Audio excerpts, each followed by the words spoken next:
This is the new T100. Okay. Probably seen it a lot on tour. It's the most played tour iron. You talked about how do you make something better. So how do we get a player that wants to play this but needs forgiveness? Gotcha. So we try to keep profile this way and then let Marnie put a lot of tech under the hood. Okay. Yeah, it looks very, very, very similar. Oh, that is nice. Yeah, our shaping, we try to be pretty consistent with what we've learned from, what better golfers prefer. That sleek, streamlined shape, thinner top line. So you can see a little bit window-wise. You get a player that is kind of the opposite of you that flights it a little bit lower. Yeah, this would fly nice for... Again, we kind of talked about it weighs the same as yours. It's where do we move that center of gravity. So we're taking weight from that top line and moving it into the cavity. Well, it makes sense because most of my buddies just play recreational golf. They all want to play like a blade. I think it's like an old thing. They think that's what makes somebody good. But I always say, you're not going to hit them high enough.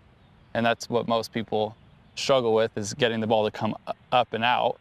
And these look like they'd be a blade. They look like the cool, not clunky big head. Right. And they fly a little bit higher and a little bit easier. Yeah, it's a true forged construction, like your muscleback, right? So in the short irons, we're using forged carbon steel, which you're very familiar with in your MBs. But in the mid and long irons, we're using a different forged material called SUP10. It's just like Japanese spring steel. It's higher strength.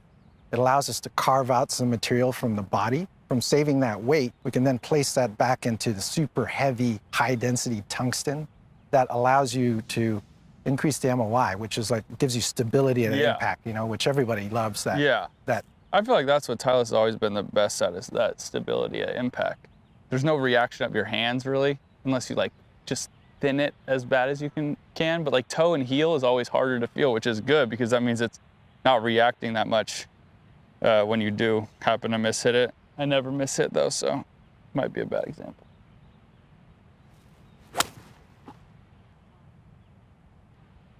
That thing launches. Yeah, so that was kind of a good example of what we saw in the 7, is the 7 was about 8 feet higher than yours. And the 5 were in that same, we're about 6 to 8 feet higher. Yeah. So again, as we get to the long irons, we're moving that CG down, we're getting a little bit of ball speed off the face. Yeah. So for you, our carry goes up a little bit. Yeah, that thing flew like a peach. Yeah, and we have a few of other players who play musclebacks who might have one of these as a long iron. Yeah. Right? Just because it is forgiving.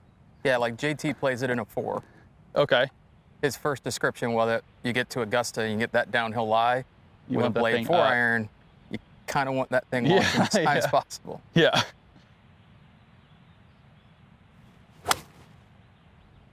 Nice. How about the feel of that club? It feels like one piece of metal. So it feels like when you hit it, you're like, oh, that thing's going, that thing's flying nice. I hit it hard. Yeah. I'm a big top line guy. It looks exactly like my blade. I would say if someone would have handed it to me and I just put it down, I would have thought it was pretty much my blade. Coming from a blade player like yourself, we've done a good job then, right, of creating a look in this super high-tech, high-performing iron for tour that, we've packed as much technology into that head as we can.